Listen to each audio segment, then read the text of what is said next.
안녕하세요. 이팔승 과장입니다. 최근 구독자분들이 이 부동산 사기를 막으려면 저희가 도대체 무슨 준비를 해야 하는지 문의가 계속해서 오고 있습니다. 이 신분증까지 위조하면서 부동산 사기치는 사람을 저희는 막을 수가 없어요. 공인중개사도 막지 못할 뿐더러 법률 전문가인 변호사도 이 신분증까지 위조한 부동산 사기단을 과연 막을 수 있을까요? 어떤 부동산 사기가 이루어지는지 제가 한번 사례로 보여드리겠습니다. 등기 서류 위조로 인한 부동산 피해 사례입니다. 4년 전에 중개업소를 통해서 정소유의 부동산을 매수했으나 부동산 소유권 이전 등기 말소 청구 소송을 당해서 패소했다라고 되어 있습니다. 원인은 등기 서류를 위조하여 병소유의 부동산을 자기 명의로 등기한 것이 밝혀졌기 때문입니다. 결국 이 등기 서류 위조로 인해 이 매수인은 매매대금 2억 원을 정한테 받아야 하지만 정의 재산이 없어 반환받을 수 없는 상태에 있습니다. 이 2억 원을 모으려면 저희는 정말 힘들게 회사에서 일해야 합니다. 사례에서도 전 재산을 날리게 되어 지옥 같은 나날을 보내고 있다고 하고 있습니다. 이러한 원금이라도 돌려받을 방법은 전혀 없는 걸까요? 다음 사례를 보겠습니다. 신분증 위조로 인한 부동산 피해 사례입니다. 부동산 중개업소에서 등기부 등본과 주민등록증을 보여주며 소유자임을 확인시켜 줬다고 했습니다. 그리고 주민등록증 진위 확인 서비스를 통해 주민등록증까지 확인했다라고 되어 있습니다. 이렇게 주민등록증 진위 확인 서비스까지 확인을 하고 매도인의 통장으로 입금을 했다고 되어 있습니다. 그리고 소유권 이전 등기를 하였지만 진짜 아파트 소유자라고 주장하는 사람이 나타나서 이 소유권 이전 등기가 원인 무효라고 주장했다고 되어 있습니다. 결국 이 주민등록증을 위조해서 중개업소까지 속이고 아파트 매매 계약을 체결한 뒤 이 매도인은 모두 도주했습니다. 이 사기꾼들이죠. 하지만 저희가 이런 사기꾼들에게 돈을 받을 수 있을까요? 여기서도 보시는 바와 같이 고소는 했지만 지금까지 잡히지 않고 있다고 합니다. 이게 얼마나 억울한 일입니까? 아파트가 1억 원, 2억 원도 아니고 지금 7억 원대 아파트를 이 매수한 건데 이렇게 사기꾼들한테 그동안 정말 피땀 흘려 모은 저희의 소중한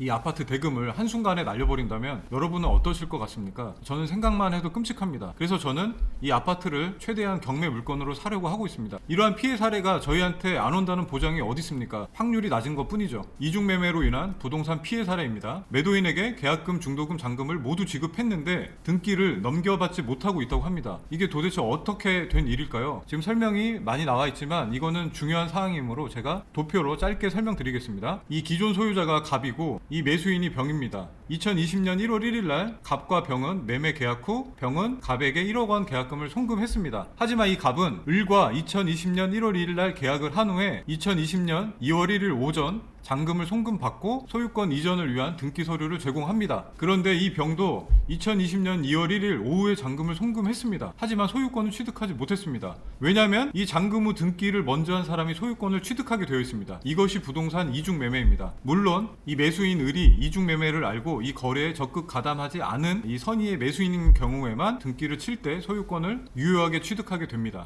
이렇게 먼저 계약을 했지만 소유권을 취득하지 못한 이 병은 얼마나 갑갑합니까? 지금 돈을 10억을 줬는데 만약에 갑이 해외로 도주를 하였다면 이 병은 도대체 누구한테 이 부동산 매매 대금을 청구합니까? 정말 이 부동산 이중 매매도 심각한 사기 방법 중 하나입니다. 최근에 부동산 권리보험이라는 게 새로 나왔어요. 제가 인터넷에서 찾아봤지만 하나 손해보험밖에 없더라고요. 그래서 이 부동산 권리보험을 살펴보니까 이 보장 내용이 나와 있는데 이 서류를 위조하여 발생된 손실 또는 손해, 그리고 매도인의 사기 강박으로 인한 손실 또는 손해, 무권 대리인의 매도 행위. 무권 대리인이라고 하면 내 의사와 상관없이 다른 사람이 그냥 내 부동산을 매도한 행위를 말합니다. 소유권이 중복 등기여서 발생된 손실 또는 손해. 그리고 이중매매는 아까 제가 설명을 드렸죠. 이중매매로 인해 소유권을 취득하지 못하거나 소유권 이전 등기가 말소된 경우, 그리고 잔금 지급을 한 후에 이전 등기 완료 시까지 가압류, 가처분 등기 등이 격려되어서 권한의 하자가 발생한 경우, 사회행위 취소 소송으로 인한 경우가 여기에 해당합니다. 사회행위 취소 소송을 통해 그 부동산 소유권 이전 등기 말소 청구를 하는 가처분 등기이므로 사회행위 취소 소송으로 인해 발생된 피해는 이 6번에 해당해서 보장을 받을 수 있습니다. 회사와 협약된 등기 대행업자, 결국 법무사라고 저는 생각되거든요. 이 소유권 이전 등기 과정상의 고의 또는 과실로 인해 발생한 손실 또는 손해, 이러한 모든 사항을 보장해준다라고 나와 있습니다. 그러면 권리보험에서 보상하지 아니하는 손해도 봐야 합니다. 계약자, 피보험자, 그리고 대리인의 고의 또는 중과실로 발생한 손실 및 손해, 이것은 보상하지 않는다고 되어 있습니다. 그리고 보험 개시 일자 이후에 발생한 권리 제한,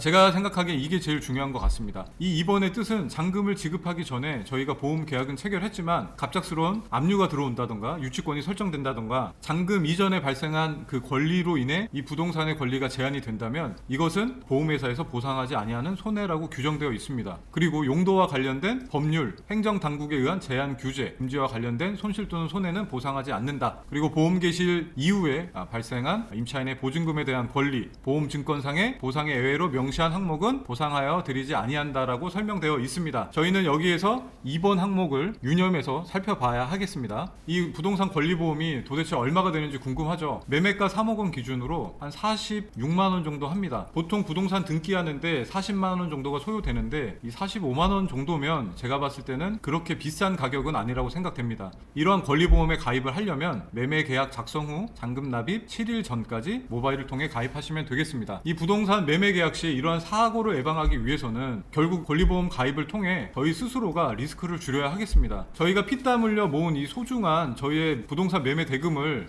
이러한 권리보험을 통해 리스크를 줄일 수 있다면 저는 권리보험을 함께 드는 것을 추천드립니다. 보장 내용이나 보장하지 아니한 사항에 대해 자세한 상담은 보험 상담사에게 문의하시면 되겠습니다. 다음에도 더 유익한 강의로 찾아뵙겠습니다. 감사합니다.